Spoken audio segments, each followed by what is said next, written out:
Bienvenue sur l'ombre du trône. Partie 1. L'illusion de la confiance.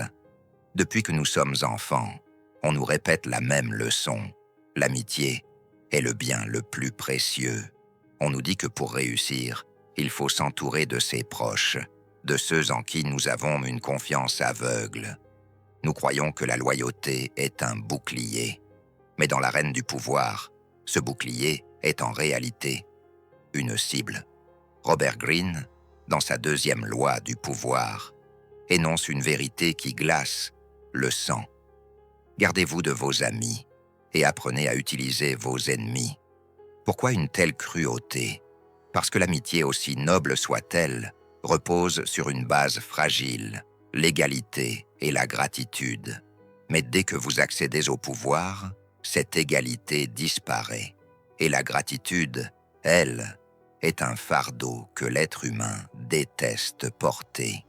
Aujourd'hui, nous allons plonger dans la psychologie sombre de la trahison. Nous allons comprendre pourquoi celui qui partage votre table aujourd'hui pourrait être celui qui vous renversera demain. Et surtout, nous allons découvrir pourquoi votre pire ennemi pourrait devenir votre allié le plus fidèle. Accrochez-vous. Ce que vous allez entendre va changer votre regard sur votre entourage.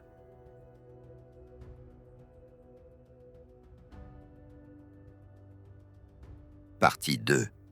L'énoncé de la loi. Voici les mots exacts de la loi. Gardez-vous de vos amis. Ils vous trahiront plus vite car ils sont plus facilement sujets à l'envie. Ils deviennent aussi gâtés et tyranniques.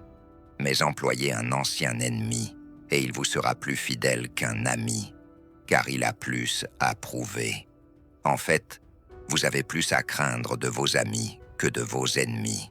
Le danger de l'ami ne vient pas d'une volonté de faire le mal dès le départ.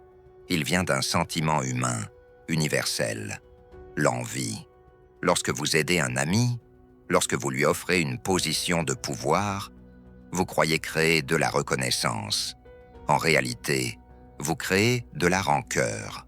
Chaque faveur que vous lui accordez lui rappelle qu'il est en position d'infériorité. Pour restaurer son ego, il finira par se convaincre que vous ne méritez pas votre place ou que lui ferait bien mieux à votre poste.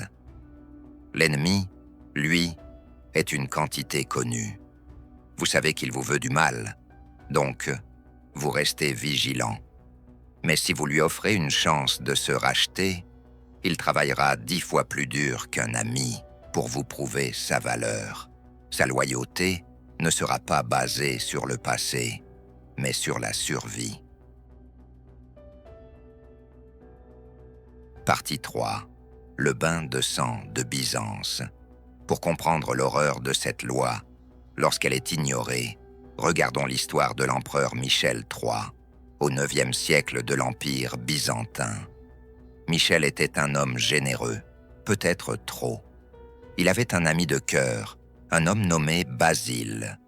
Basile n'était rien, un simple palefrenier, un dresseur de chevaux. Mais Michel voyait en lui un frère. Il l'a sauvé de la pauvreté, l'a éduqué et lui a donné les titres les plus prestigieux de l'Empire. Il l'a même nommé co-empereur. Michel pensait « Basile me doit tout. Il m'aimera et me protégera jusqu'à la mort. » Quelle erreur! Plus Michel donnait de richesse à Basile, plus Basile se sentait humilié par sa propre dépendance. L'argent et les titres ne suffisaient plus. Basile avait besoin de prouver qu'il n'avait besoin de personne. Une nuit de l'an 867, après un banquet où ils avaient bu ensemble, Michel se retira dans sa chambre. C'est alors que Basile, l'ami, le frère, entra avec des complices. Il ne se contenta pas de tuer Michel. Il le massacra avec une sauvagerie qui choqua même ses propres gardes.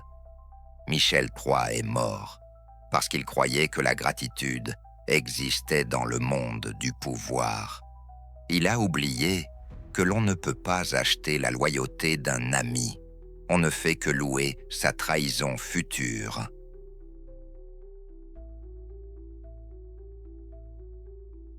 Partie 4.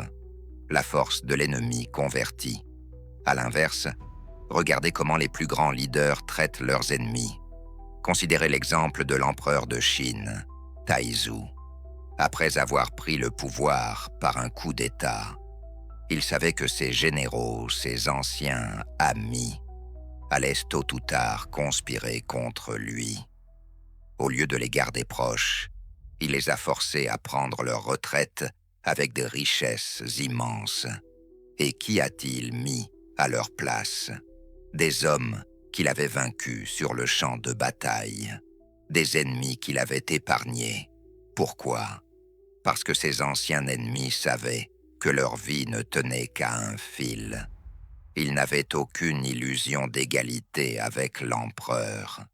Ils étaient reconnaissants d'être en vie. Ils sont devenus ses serviteurs les plus zélés, car ils avaient tout à perdre. Comme le dit le proverbe, « Si vous voulez un serviteur fidèle, achetez un chien.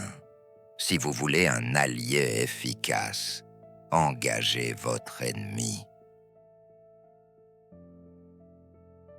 Partie 5.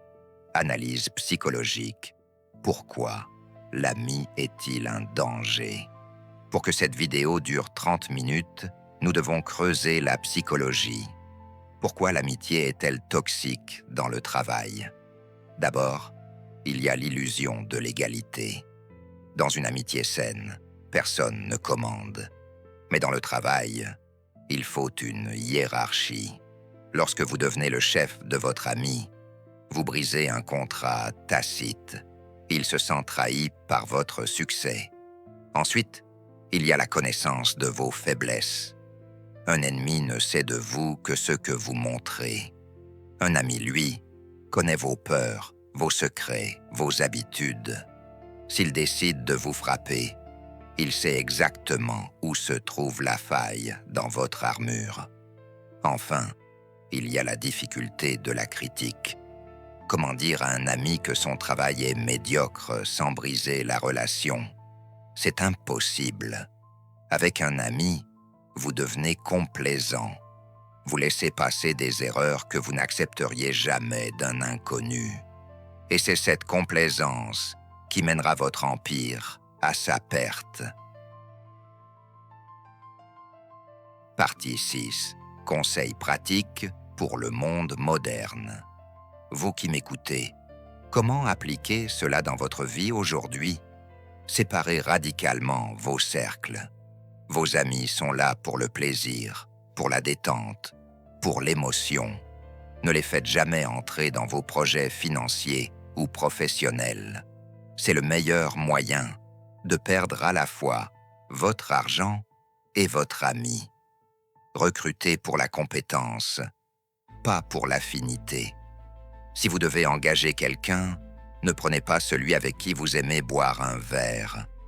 Prenez celui qui possède les compétences que vous n'avez pas, même si vous ne l'appréciez pas personnellement. La distance professionnelle est votre meilleure protection. Observez vos rivaux. Parfois, un concurrent qui vous combat avec intelligence est plus précieux qu'un ami qui vous flatte avec bêtise. Apprenez à transformer cette rivalité en une alliance basée sur l'intérêt mutuel. Conclusion. Le prix du pouvoir. Le pouvoir est une route solitaire. Vouloir l'emprunter main dans la main avec ses amis est une preuve de naïveté. Si vous voulez réussir, vous devez accepter que les sentiments sont des poids morts. Soyez cordial avec tout le monde, mais ne faites confiance à personne. Utilisez vos ennemis pour grandir et gardez vos amis à une distance de sécurité. Rappelez-vous les paroles de Voltaire. « Mon Dieu, gardez-moi de mes amis. Quant à mes ennemis, je m'en charge. » C'était la loi numéro 2. Si ce récit vous a ouvert les yeux, partagez votre expérience en commentaire. Avez-vous déjà été trahi par un proche? Avez-vous déjà trouvé un allié inattendu chez un rival? Abonnez-vous à l'ombre du trône pour ne pas manquer la loi numéro 3. Dissimulez vos intentions. Nous verrons comment l'art de la tromperie peut devenir votre plus grand atout. Restez dans l'ombre et observez le trône. À bientôt.